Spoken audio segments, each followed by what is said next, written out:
दोस्तों, हमारे सनातन धर्म में कहा जाता है कि मोक्ष की प्राप्ति चिता की अग्नि से ही संभव है। तो फिर नन्हे और मासूम बच्चों को अग्नि क्यों नहीं दी जाती? उनके लिए नियम क्यों बदल जाते हैं? क्यों उन कोमल शरीरों को अग्नि को सौंपना शास्त्रों में वर्जित माना गया है? क्या आप जानते हैं, इसी अग्नि के सामने एक ऐसा शरीर भी आता है जिसके पास आने से आग भी डरती है।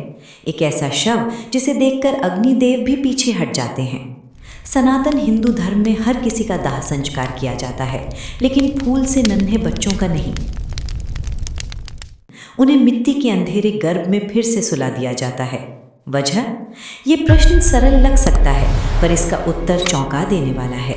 इस रहस्य की शुरुआत स्वयं भगवान श्री कृष्ण ने देवर्षि नारद मुनि के समक्ष की थी।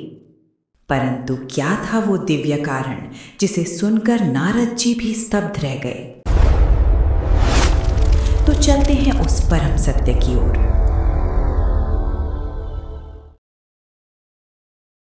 एक दिन श्री कृष्ण द्वारिका के एक शांत वन में नदी के किनारे बैठे हुए थे। वे अक्सर उस तट पर बैठा करते थे क्योंकि वहां उन्हें अद्भुत शांति मिलती थी। लेकिन आज उन्हें कुछ अलग महसूस हो रहा था। वे एक शांत पत्थर पर बैठे थे। तभी एक ध्वनि सुनाई दी। ये वीणा की टूटी हुई ध्वनि थी, बेसुरी सी, जिसमें संगीत कम और पीड़ा अधिक थी।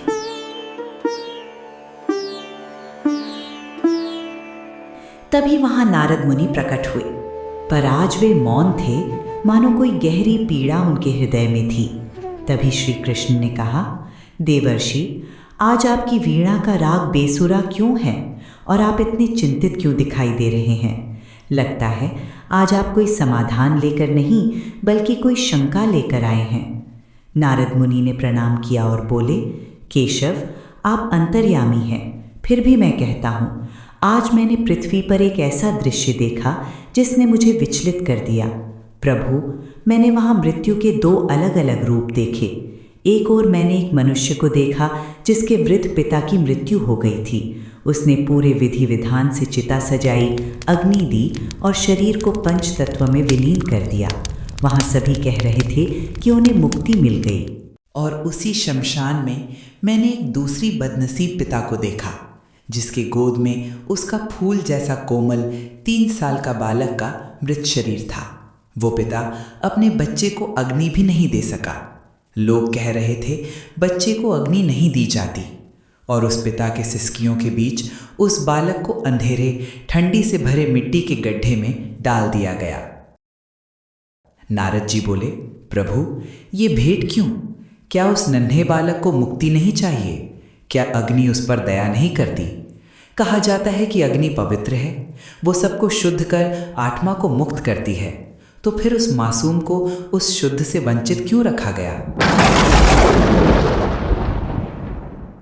उसे मिट्टी में क्यों सुला दिया गया? अगर अग्नि ही मोक्ष का द्वार है तो उस बालक के लिए वो द्वार बंद क्यों?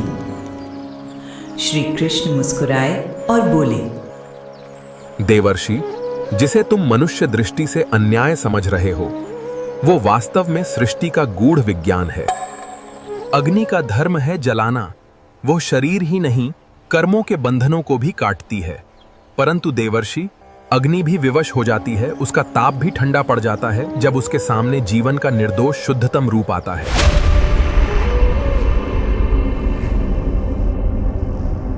नारद जी चकित होकर बोले, प्रभु, तीनों लोकों को भस्म करने की शक्ति रखने वाले अग्निदेव भी विवश?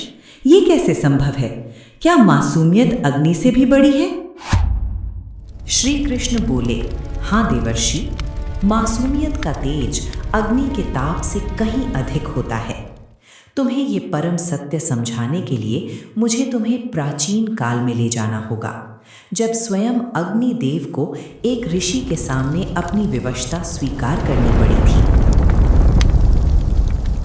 ये कथा महान ऋषि उग्रतपा और उनके पुत्र की है, उस चिता की जो कभी जली ही नहीं।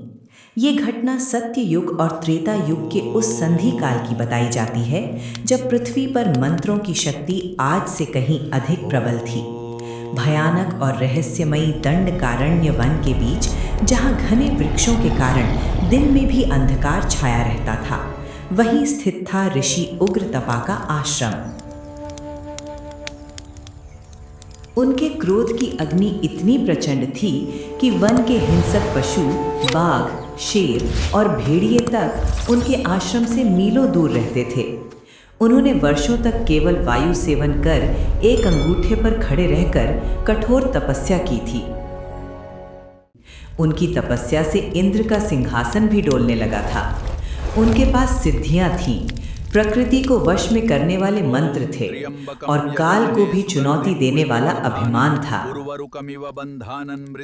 समय बीता, शरीर वृद्ध होने लगा। तभी विधाता ने उनकी सबसे बड़ी परीक्षा ली। उन्हें एक पुत्र की प्राप्ति हुई, जिसका नाम रखा गया चैतन्य। वो कोई साधारण बालक नहीं था। उसकी आंखों में ऐसा तेज था कि जो भी उसे देखता अपनी सारी थकान और दुख भूल जाता। ऋषि उग्रतपा, जो कभी देवताओं के सामने भी नहीं झुके थे, आज अपने पुत्र की हंसी के आगे विवश थे।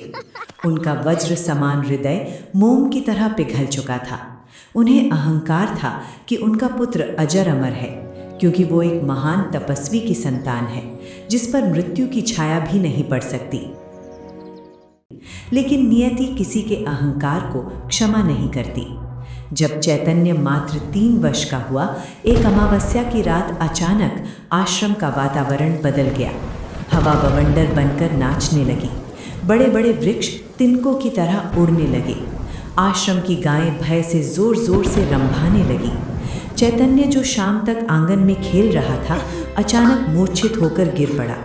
उसका शरीर धीरे धीरे बर्फ की तरह ठंडा पड़ने लगा, लेकिन माथा अग्नि की तरह तप रहा था। ऋषि उग्रतपा घबरा उठे। उन्होंने अपनी सारी सिद्धियां, सारा ध्यान लगा दिया। पाताल और आकाश से दुर्लभ जड़ी बूटियां मंगवाई, उन्हें पीसकर बालक के कंठ पर लगाया। पर उस रात मंत्र शक्तिहीन हो चुके थे। औषधियां मिट्टी बन गई थीं। ऐसा प्रतीत हो रहा था मानो स्वयं यमराज अदृश्य होकर आश्रम द्वार पर खड़े हों। ब्रह्म मुहूर्त से ठीक पहले, जब भोर की पहली किरण निकलने ही वाली थी, चैतन्य की सांसें थम गईं। वो नन्हा फूल खिलने से पहले ही मुरझा गया। ऋषि उग्रतपा का विलाप पहले दुख में बदला, फिर भीषण क्रोध में। उन्होंने आकाश की ओर मुट्ठी बांधकर कहा, मैंने जीवन भर कठोर तप किया, धर्म निभाया और मुझे ये फल मिला। मैं अपने पुत्र को साधारण मृत्यु मरने नहीं दूंगा। मैं उसे ऐसा परम मोक्ष दिलाऊंगा जो देवताओं को भी दुर्लभ है।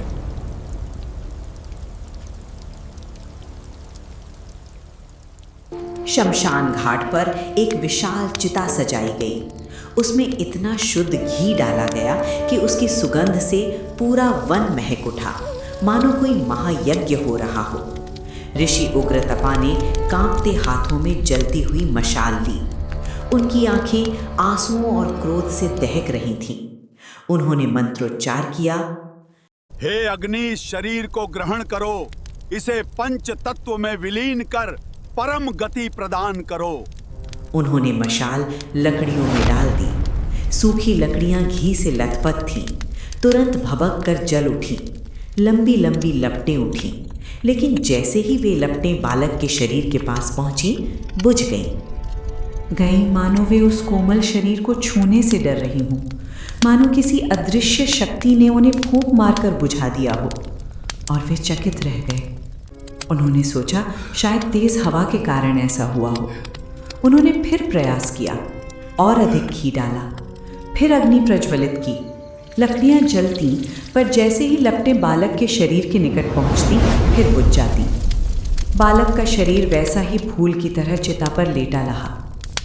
अब जो दृश्य हुआ, उसे सुनकर भी रोंगटे खड़े हो जाते हैं। चिता की चारों ओर अग्नि उग्र नागिन की तरह नाच रही थी।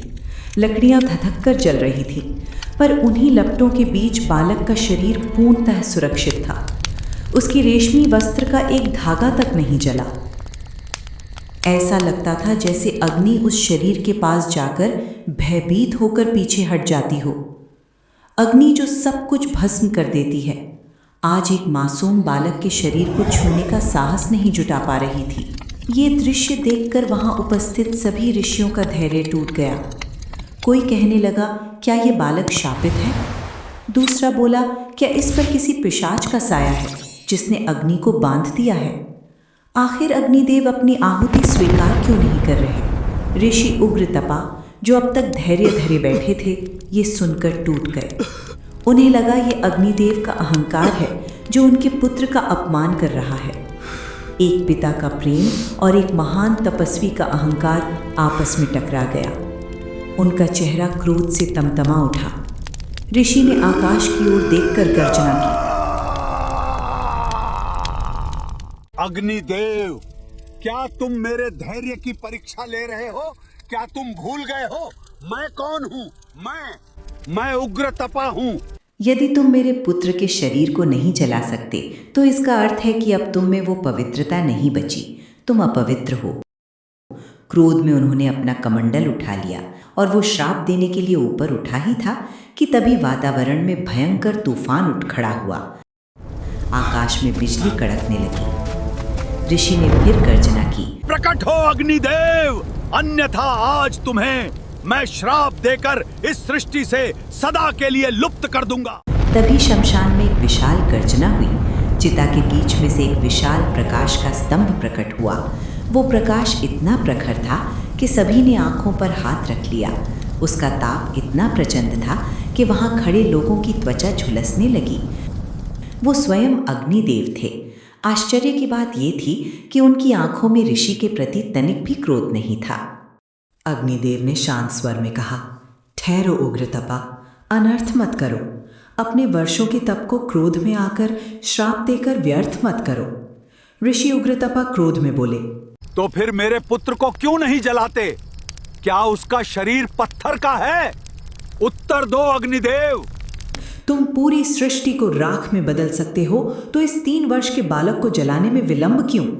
अग्निदेव ने गंभीरता से कहा। ऋषिवर, अपने क्रोध को त्यागो और अपनी दिव्य दृष्टि खोलो। देखो सत्य क्या है। फिर वे आगे बढ़े और बोले, जब कोई मनुष्य जीवन जीता है, पाप करता है, वासना में डूबता है, क्रोध और पाप करता है, तो ये सब उसके शरीर और हृदय में बस जाता है। उसका शरीर कठोर और अशुद्ध हो जाता है। मृत्यु के बाद आत्मा उस अशुद्ध शरीर को छोड़ना नहीं चाहती, क्योंकि उसे उस शरीर से मोह होता है। तब मुझे उस अशुद्ध शरीर को जबरन नष्ट करना पड़ता है। अग्निदेव ने बालक की ओर देखकर कहा, ऋषिवर, इस मासूम शरीर को देखो। इस नन्ही जान ने अभी जीवन देखा ही कहाँ है। इसके मन में न मोह है, न अहंकार, न तृष्णा। इसने कभी किसी का बुरा नहीं चाहा, न कभी झूठ बोला। इसकी आत्मा पर न पाप की रेखा है, न पुण्य का भार। ये कोमल शरीर साक्षात ईश्वर का ही रूप है। मैं अशुद्ध को जला सकता हूँ, परंतु पवित्रता को नहीं। जो पहले से ही कुंदन है, उसे अग्नि में डालकर मैं क्या शुद्ध करूं? वो तो ब्रह्म हत्या जैसा महापाप होगा। फिर अग्निदेव बोले, इसे मुझे मत सौंपो, इसे इसकी असली माँ की गोद में भेजो। धरती माँ की गोद में इसे बीज की तरह बो दो। यदि बीज को जला दोगे तो वो राख बन जाएगा, लेकिन यदि उसे धरती में सुला दोगे तो वो विश्राम करेगा और एक दिन नए जीवन के रूप में फिर खिल उठेगा। अग्निदेव की बातें सुनकर ऋषि उग्रतपा का शरीर कांप उठा। उनके हाथ से वो कमंडल नीचे गिर गया जिससे वे अभी श्राप देने वाले थे। उन्हें अपने अहंकार का आभास हुआ, जबकि उनका पुत्र तो पुनर्जन्म की यात्रा पर निकल चुका था। ऋषि ने अपने पुत्र के शव को गोद में उठाया, ठीक वैसे ही जैसे जन्म के समय पहली बार उठाया था। वो उसे लेकर वन के एक शांत और पवित्र स्थान पर गए। वहां उन्होंने अपने हाथों से धरती पर एक गड्ढा खोदा और उस मासूम फूल जैसे बालक को उसमें सुला दिया। उन्होंने अंतिम बार उसके माथे को चूमा और फिर उस पर मिट्टी डालने लगे।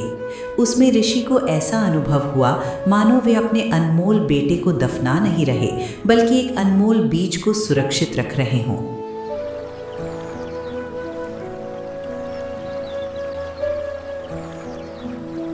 उन्होंने प्रकृति की धरोहर को प्रकृति को लौटा दिया।